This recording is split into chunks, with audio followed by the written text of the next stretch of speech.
Hello guys, good morning. Today I'll be taking you through how we make the galvanized tarpaulin pond.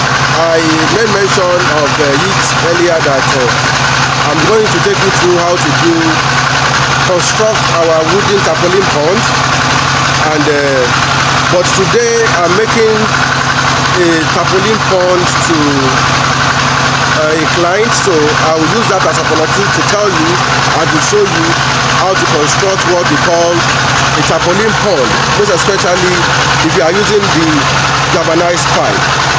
And one of the protocols that you need to check if you want to do this kind of a solid tarpaulin pond is, one, you have to use a very good leather, and you have to use a very good tarpaulin galvanized pipe. They are cheaper. We have the first grade, we have the second grade, and we have the third grade. So today I'm going to take you through how to use your first grade, because that is what I use, your first grade tarpaulin pond. It is maybe expensive, but I'm talking about the strength, the durability now. So today I'll be giving you and be showing you how we construct what we call the tarpaulin pond. After now, you'll be seeing how we do the piping, and you'll be seeing the size of the galvanized pipe we do use. In here, as I'll be showing you, I'm going to use a 2-inch galvanized pipe for the stand, and I'm going to use an inch and a half for the beam bolt, and I'm going to use inch and quarter for the beams. So all this you'll be seeing from this, and how do we construct the L shape, how do we do the knitting, everything you will see on this video. So make sure that you watch this video. Make sure, presently I'm at the site of where our workshop where we do the tarpaulin pond, so it may be noisy, but in here I'll be taking you through all the pipes, how we have cut the pipe, the measurement of the pipes, and how we are working on how to make sure that we solidify the tarpaulin pond. So this tarpaulin pond can be a DIY, do-it-yourself tarpaulin pond, but if you want to really go through an expert, it will take you through a tarpaulin pond that will be very, very durable, and that are even lieu for expansion. As you all know, tarpaulin pond stand as one of the most advantageous pond we have generally now, very common now, because one, it is movable. That means you can remove it from a site to a site depending. The galvanized one is most efficient and easy to move, unlike the wooden type. So that is why I do encourage you to use the galvanized pipe. And if you want a tenancy, if you want your galvanized pipe to have more retainership on water and lifespan, you need to what we call good bracing. So all this you'll be seeing on this video. So now I'll be taking you through where we are using the pipes, how the pipe is being cut, and how the pipe is being made.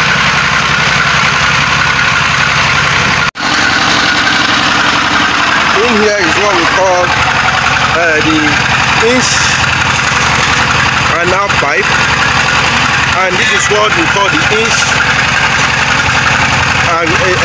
and quarter pipe, and this is what we call the 1-inch pipe. But today we are not going to be using this 1 inch. What we are using this for is that this is what we cut to the base, the elbow that is entering. So but this is what we call our inch and quarter pipe. So everything has been cut here to the sizes that we need for the job for today. So let me take you through.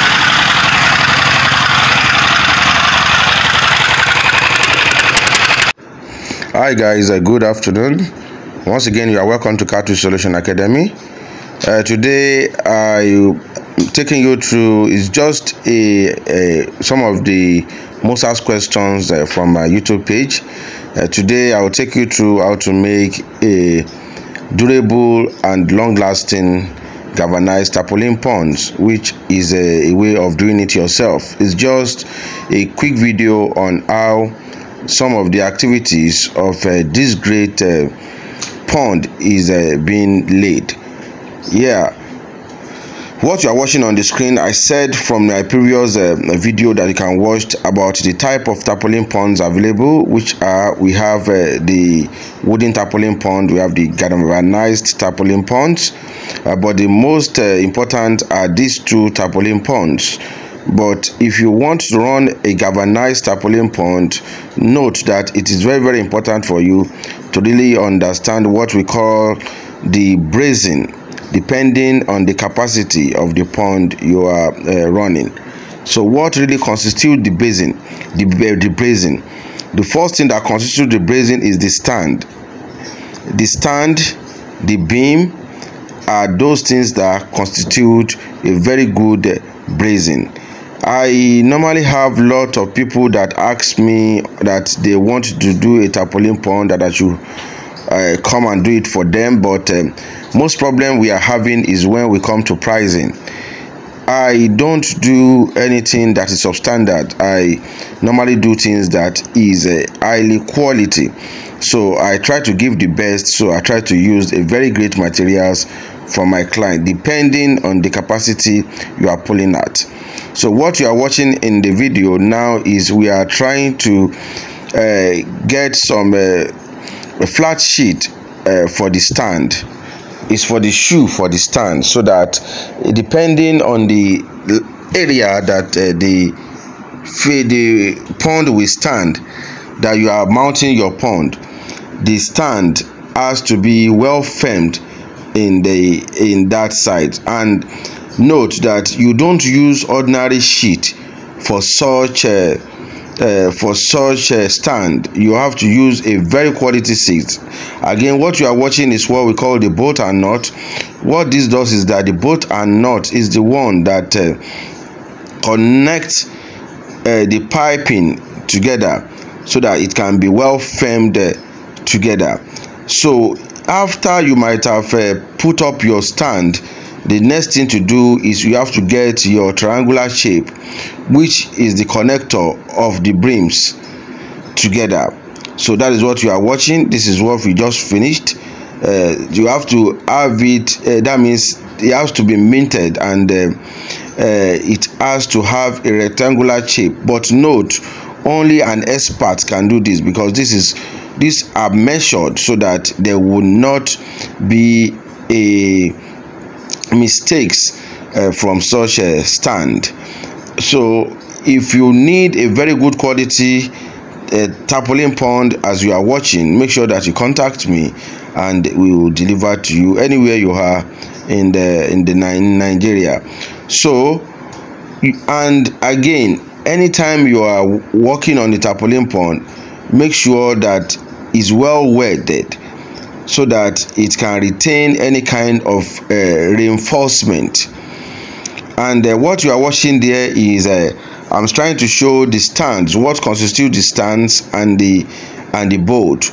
The stand you are watching there is imported galvanized pipe of 2 inches. That is what we are using for the stand, so that it can have a firm stand.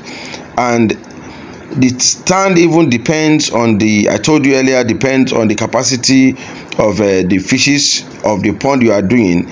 The capacity really entails the volume of water this pond can take at a given period. So all this has to be reconciled and has to be understood before constructing a very good tarpaulin pond. And again, the measurement has to be accurate based on the leather you are putting on. The leather you are putting on, what we call 4 feet. Some people, they don't go on 4 feet, and because of the leather they are putting on. But what we do is that we make sure that we get our 4 feet right. So the leather we are putting is above 4 feet, so that this can conveniently sit at the floor firm, because of the sealed part of the leather. So not sitting firm on the floor makes your tarpaulin burst at any time. That is why you see when you are sleeping, you just heard a buzz, and that is what normally causes the problem, because the tarpaulin pond does not really sit well. And again, I do advise you to have a level. Your floor has to be well leveled, so that your drainage has to be complemented and comprehended. So all this has to be functioned together to make a very good tarpaulin pond. So after the angular shape, we have what we call the connectors. It's pipe connectors. The connectors are where your brim will enter, so that it can be of the same size and it can be well framed together. So tarpaulin pond is a very reliable pond. As we all know, tarpaulin ponds are movable ponds, they are collapsible ponds, which really means that if you are in a site and you are about leaving the site to another site with your tarpaulin pond, you can move it at any given period. And again, most of the great advantage the tarpaulin pond has is that depending on the number of years you use this tarpaulin pond, you can still, after you might have depreciated your cost on it. Because if you are, I told you guys, if you are running a farm, you must be well calculative and really know what they call your financial analysis. So all this has to be functioned together, and after it might have been depreciated, you can still sell it off and still gain more money for yourself. So with this, I'll be rounding up this video for today, and I'll be giving you more update on how things goes on catfish farming. So thank you so much. My name still remains Biodun Toladi TM, your uncle. Catfish Solution Place and Academy, where we give in-depth information about catfish farming. And for you that have not joined my mentorship class, make sure that you ask is a token amount of money depending on the risk and the mismanagement this may really cost your farming. So make sure that you contact me, and I will tell you what we charges, and the doing great is better what we really hope for in catfish farming. And for my books, make sure that you get my books. For those that needed my download link is seller.co. Go there and download my books and read to understanding. Reading to understanding will make you a professional in catfish farming. And for those of you that need it directly from me, make sure that you contact the number you are seeing on the screen. That's my WhatsApp number. And a book, I will send you all the available books, picks from the one you want, and I can advise you based on the challenges you are having in your farm, and you get the better books that will guide you through a successful catfish ride. So thank you so much. My name once again still remains Biodun Toladi TM, your uncle. Catfish Solution Place Academy, where we give you in-depth information about catfish farming. God bless you all.